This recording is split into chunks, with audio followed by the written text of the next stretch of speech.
but paying attention to how we feel matters, and I can help you with that. And that's what the show's about. Hi, this is Chuck. You're on the air. Who am I talking to, please?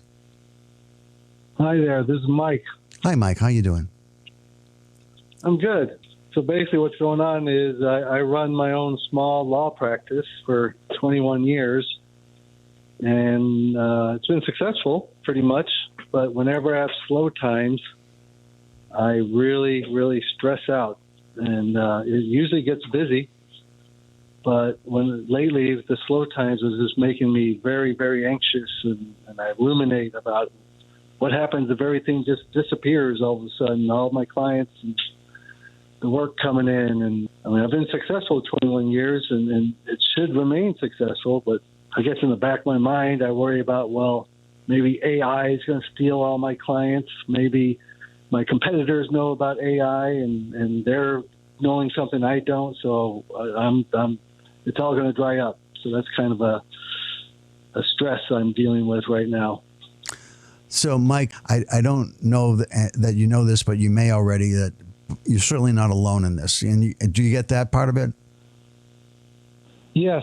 I've talked to other lawyers, and yes, and they say, well, what they often say, enjoy the slow times because it'll get busy again. But it's just kind of hard to do that when you're in the middle of it.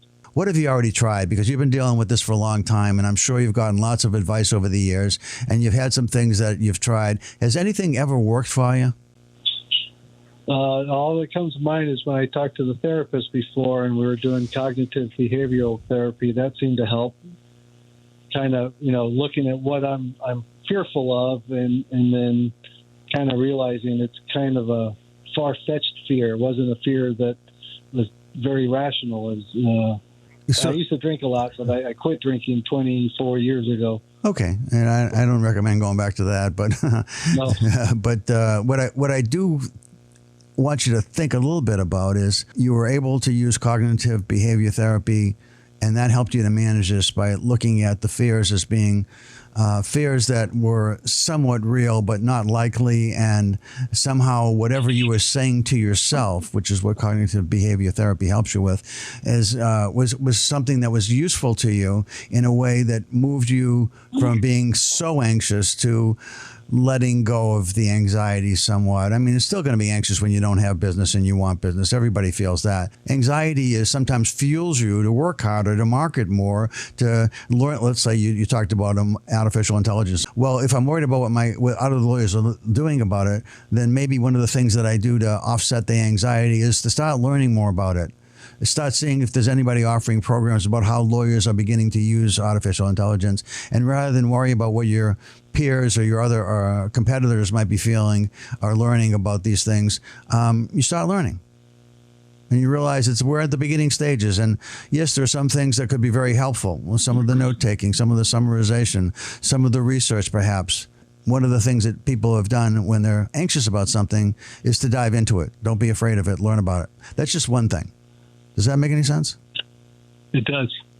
Okay. So that's just a procedure. But the more important part is, what do you do when this anxiety starts to bite you anyway? Because you can start on artificial intelligence and feel like you got that part of it handled. But that doesn't stop the feeling about, hey, wait a minute. I had a bunch of things come in this year and it was a good year.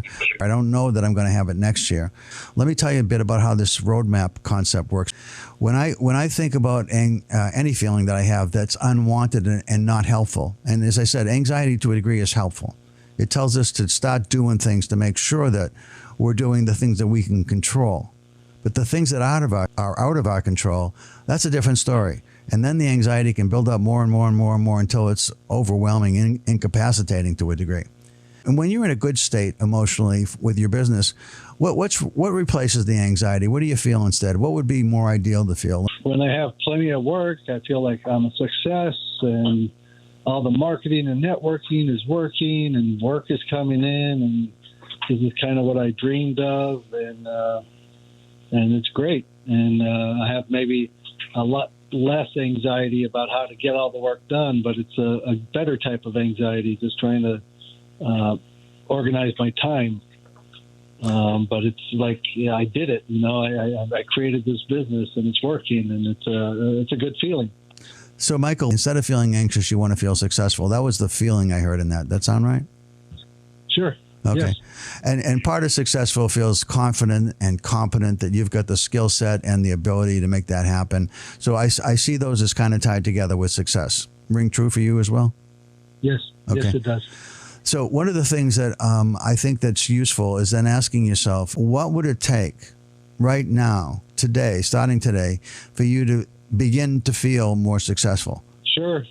Probably do some more reaching out, marketing, reaching out to potential referrals sources, writing a blog for my website, doing a video for my website to drive traffic. So there are 3 or 4 things that you already said that you could start doing. Is that something that you feel is doable and something you'd even like to do? I always complain about having to do networking because I'm talking to people I don't know, and I make it into a big, terrible thing in my mind. But then when I actually do it, it's usually relatively pleasant. But I do it, and then I usually feel like I've accomplished something after I've done it. The way this roadmap works is I try to find ways to help people first to have a vision of what they want to feel. And then I ask them, are there things that you could do that would help make you successful?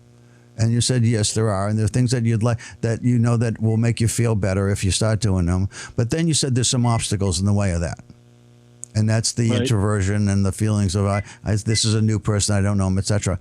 And so this is another key to what I think helps people move from one place to another. And that's the self-narrative. And that is somewhat tied to cognitive behavior therapy.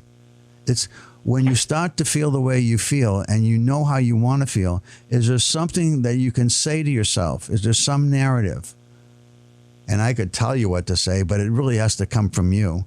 It has to be, what narrative can you use to say, look, I know I'm uncomfortable with this. I know this isn't going to be easy for me to get started, but I also know once I start, not every meeting, not every networking opportunity is going to turn into something good, but it's going to be more comfortable than I keep making myself think it's going to be. So, and every day I'm looking at when am I going to do it?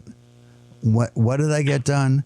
And how am I feeling towards the end of the day? And I think, if I'm not mistaken, that if you can come up with a narrative that feels helpful in your head to push you to do the things you just described. This isn't me telling you what to do. This is what you say helps. I appreciate it. Thanks for your time. Okay, Michael, good luck with it. Thank you very much. You betcha. Bye-bye.